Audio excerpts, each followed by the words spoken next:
Paying attention to your spending habits and making little tweaks and adjustments here and there can lead to you finally being able to save money. Let me show you.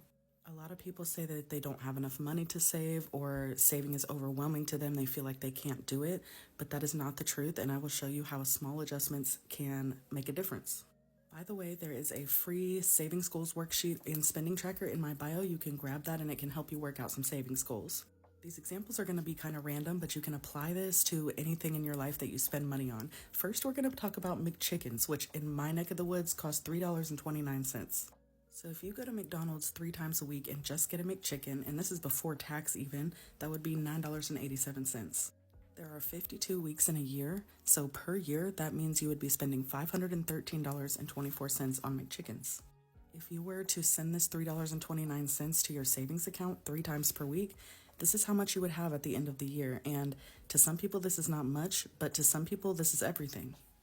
This is why some people say, giving up your daily coffee run really makes a difference, even though it might not seem like it in the small term. In the long term, it does. It can allow you to finally have a savings. So since I just talked about coffee, let's get into it. And if you're spending coffee at Starbucks, go somewhere local. It's better. I think the average price of a drink at Starbucks is probably around $6. That means if you bought it 3 times a week, that'd be $18 per week or $936 per year that you could finally put towards your emergency fund if you stopped buying Starbucks. I don't say these things because I advocate for giving up everything you love for your budget, because I don't. I am a firm believer that you need to give yourself fun money. You need to let yourself enjoy your money in order to be able to stick to your budget and stick to your goals. But I'm just giving you examples of how little small changes in your spending habits can make a difference in your savings. One more example, DoorDash. This is a killer, and I know that the fees are so expensive. So let's say that the average order of DoorDash is $30. If you order DoorDash 3 times a week, that's $90 per week, and per year, that is $4,680.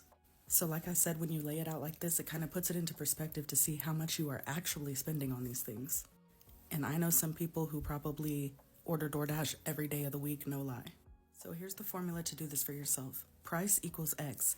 X times 3 equals Y, which is how much you would spend per week if you were doing it 3 days a week.